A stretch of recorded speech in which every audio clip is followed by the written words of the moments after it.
Nothing symbolizes the Japanese at war as much as this weapon, the sword of the samurai.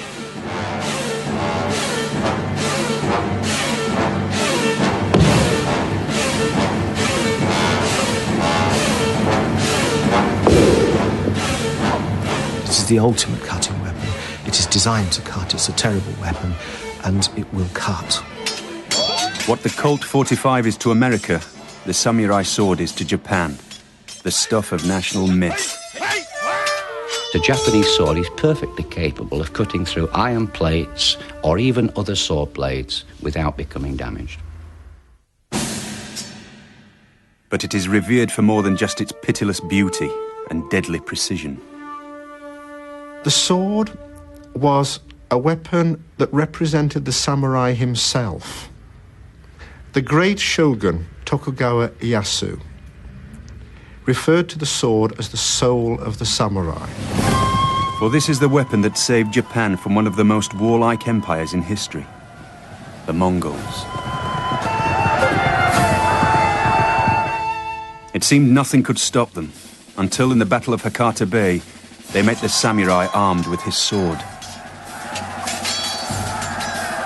This was the sword that kept Japan Japanese.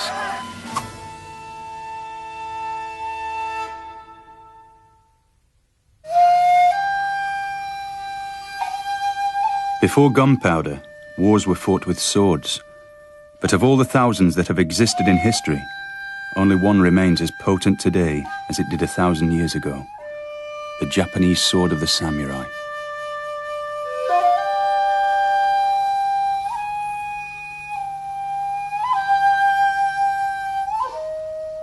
No other can rival it for beauty or cutting power.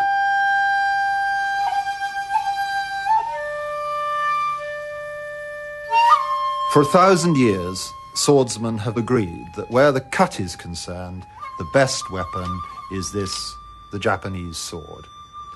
It has a curve to the blade, and this means that when you strike at your opponent, only one little bit of the curve reaches the target first, and then as you swing, the rest bites in, bites through, and cuts to the bone.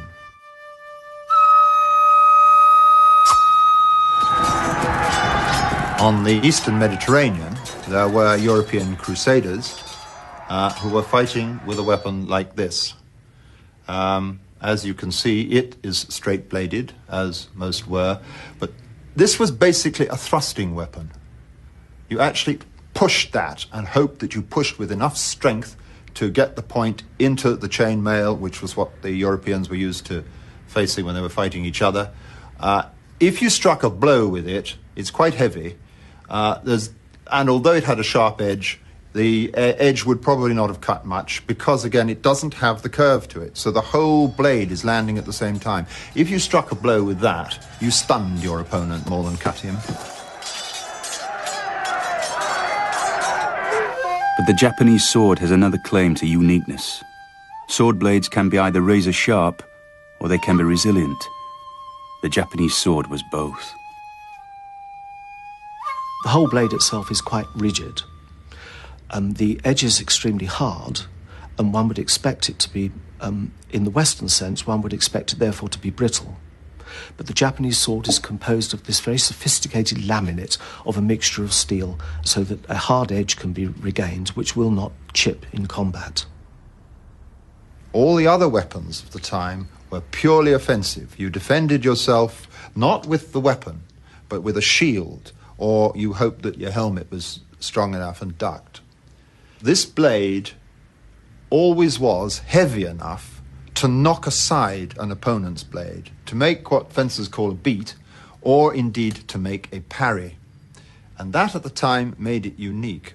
With no shield to hide behind, the swordsman had to rely on reflexes and a repertoire of brilliantly executed parries and cuts. Brute strength on its own was useless.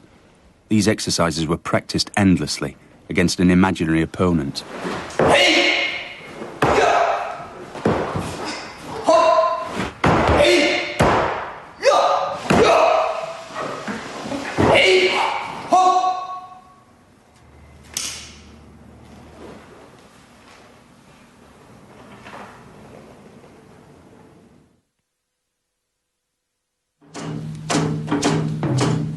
The sword was the mark of a samurai. These warlords were the real power in medieval Japan, with the emperor a mere religious figurehead. The samurai's word was law, particularly on the question of swords. No one else could wear one, on pain of death.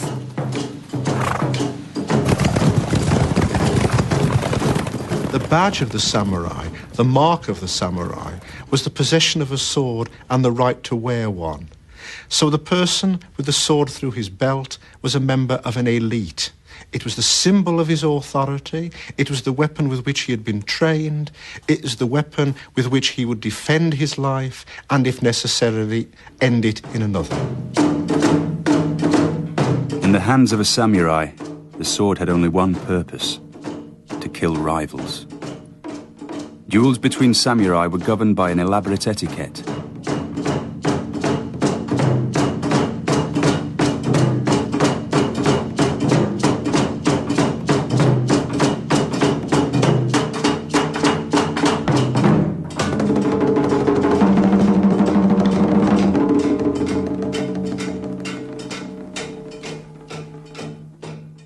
日本軍はいわば小グループのあるいは個人戦なんですね。馬に乗った、集団がお互いに名乗り合って、自分の名前を名乗るわけですね。これはどこの誰かわからないような人間と、戦ってもしょうがないと、こういう考え方からで、まず自分の名前を名乗れば向こうも、それに対して相手も名前を名乗る。そして両方誰と誰か確認した上でですね、戦うという、非常に個人戦闘と。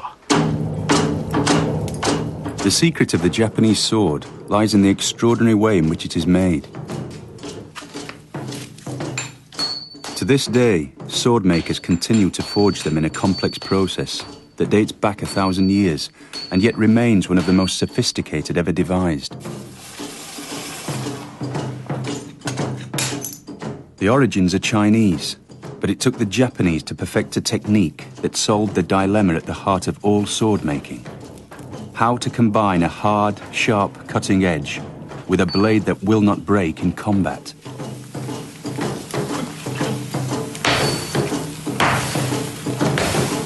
The Japanese sword maker combines hard and soft steels, which are hammered together. They are heated and folded up to 15 times, creating a layered structure in the steel.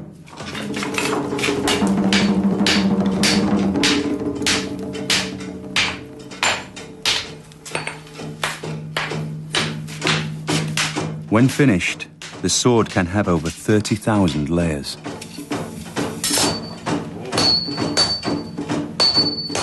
The steel is now stretched out and beaten gradually into its distinctive curved shape. The blade is now ready for hardening, a critical moment in the sword-making process. When steel is hardened by quenching in water, it's able to take a very sharp cutting edge, but at the same time it becomes as brittle as glass. To overcome this problem, Japanese swordsmiths controlled the hardening process by applying a layer of clay.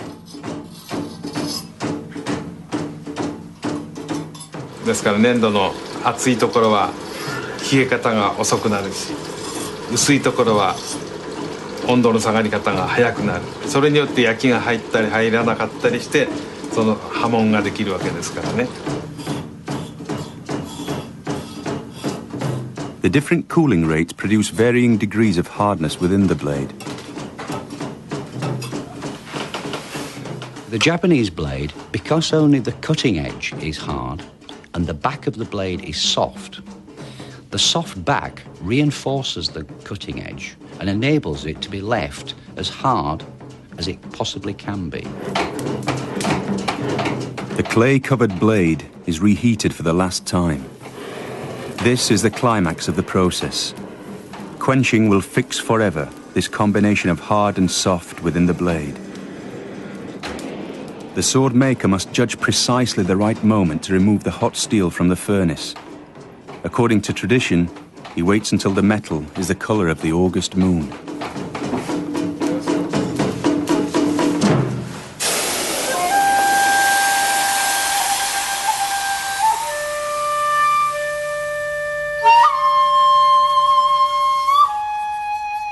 The finished sword is marked with a crystalline pattern in the form of a ripple along the hard edge of the blade. Called a hamon, its form and variations in texture can determine the period of the blade as well as the swordsmith. The hamon is also valued for its beauty.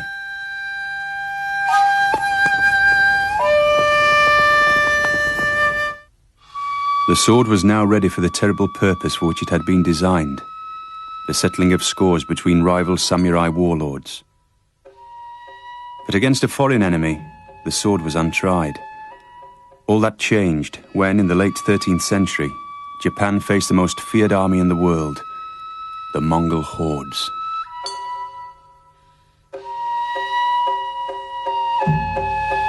The war against the Mongols culminated in the Battle of Hakata Bay. The battle is as significant to the Japanese as the defeat of the Spanish Armada is to the English.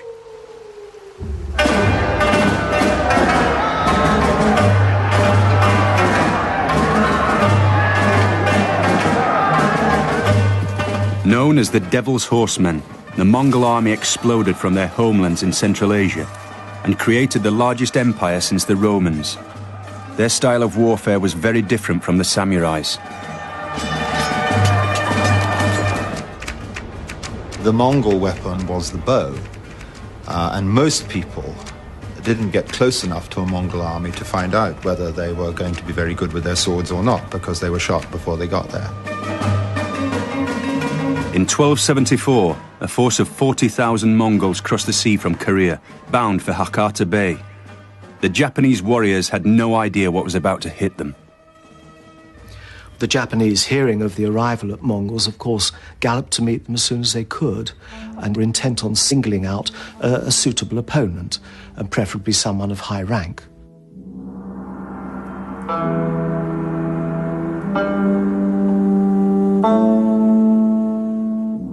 The whole of the tradition of the elite samurai warrior was based around the desire to meet a worthy opponent in battle, to challenge him to single combat, and to win a glorious victory. And we know from the records of the time, this is initially what the Japanese expected to do with this strange and terrible enemy who had just landed on their shores. But there was one slight problem. The Mongols didn't speak Japanese. Their swords had proved useless against the marauding archers. With no regard for etiquette, the Mongols swept the samurai aside. It must have created enormous terror. And then night fell, illuminated only by the burning buildings. The Mongols chose to spend the night on their ships rather than on land. And that was when the great surprise happened for the Japanese. Because when dawn broke, they walked back to the beach, wondering where the Mongols were, and they'd all gone.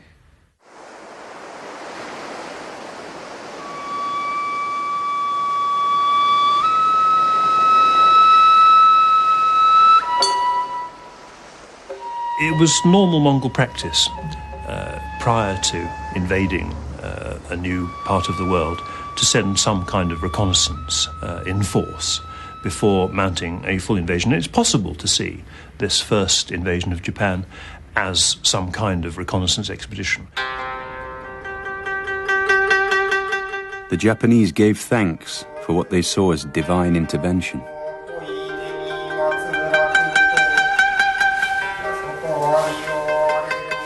But they knew that the Mongols would be back.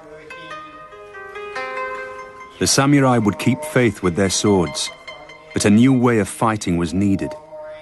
A defensive wall was built at Hakata Bay, and the etiquette of the personal challenge was dropped.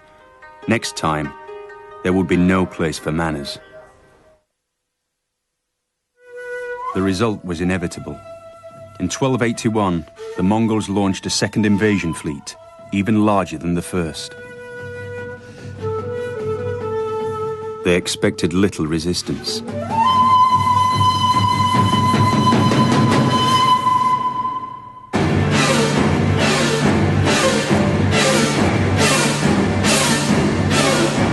The skies went dark with the arrows from the Mongol troops, At the same time, the Mongol troops advanced on them, shoulder to shoulder, with spears lowered. The samurai met them from behind their defensive wall, and this time managed to force the Mongols back to take refuge on their ships.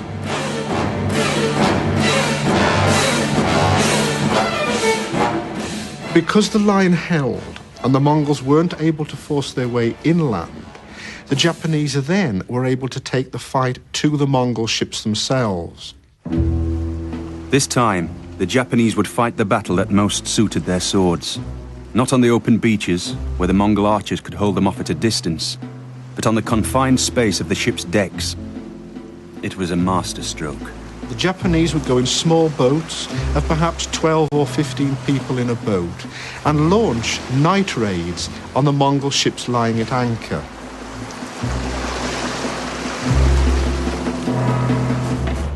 The Mongol sword, although very useful on a horse, I think that this could have been a problem against a Japanese sword, because this has no strength to it at all.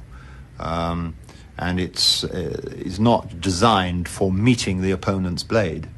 So one good beat from a Japanese sword, that will be out of the way long enough for you to be dead. If it was sword to sword, the invaders didn't have much of a chance.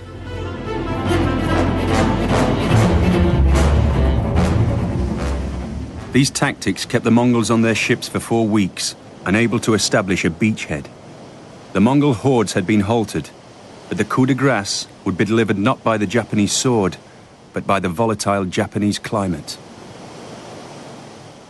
いうふうに言われまして、大きな台風がよく来る日として警戒されている日なんですが、ちょうどこの1281年もですね、大きな台風が襲ってきました。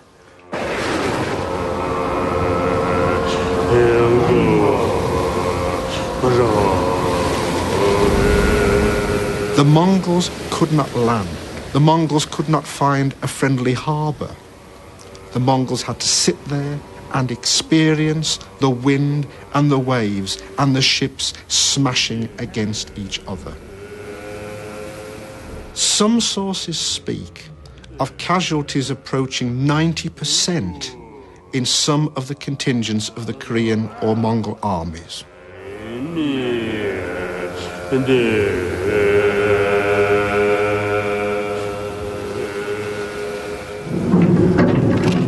The Mongols would never return. Having beaten off this terrifying enemy, the Japanese would come to venerate their swords. For the next 500 years, the Japanese prized them over all other weapons. So complete was their faith in the cutting power of their razor-sharp blades that even when gunpowder and muskets should have made swords obsolete, the Japanese refused to give them up. A myth, a legend, a belief, an act of faith almost grew that the Japanese samurai, who grew more and more to be personified by the samurai sword, was the match for anything that anywhere else in the world could throw at them. The arrival of the Europeans in the 16th century, bringing muskets that fired bullets, they were withstood. The brave individual samurai with his sword were absorbed into Japanese culture to such an extent that these firearms themselves could almost be rejected in favour of the Japanese sword as the superior weapon, superior not only in military terms, but superior in moral terms. But the samurai spirit had a darker legacy.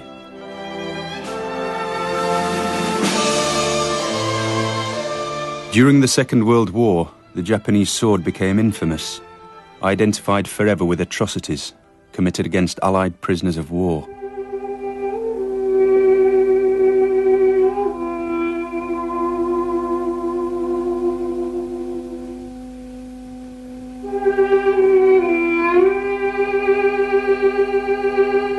Probably the most active use of the Japanese sword during the Second World War was beheading Allied prisoners. The killing of prisoners, whether it is done by a samurai sword or not, was totally out of step with all the samurai tradition into which those people had supposedly been initiated. It was left to post-war Japan to try and rescue the spirit of the samurai and his sword from those terrible years.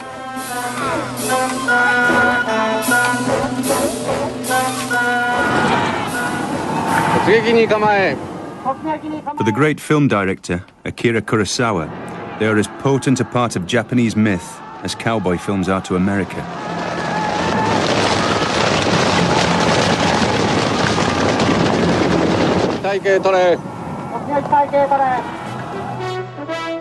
His most famous film, The Seven Samurai, supplied the blueprint for one of the greatest westerns ever made, The Magnificent Seven.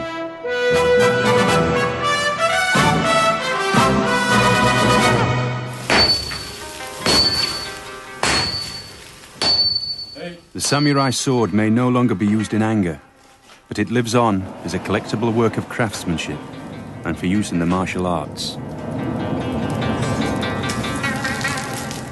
Strictly controlled by the Japanese government in terms of number and quality, they are still made with the same reverence as the swords that won the Battle of Hakata Bay. Testimony to a weapon which refuses to become a relic.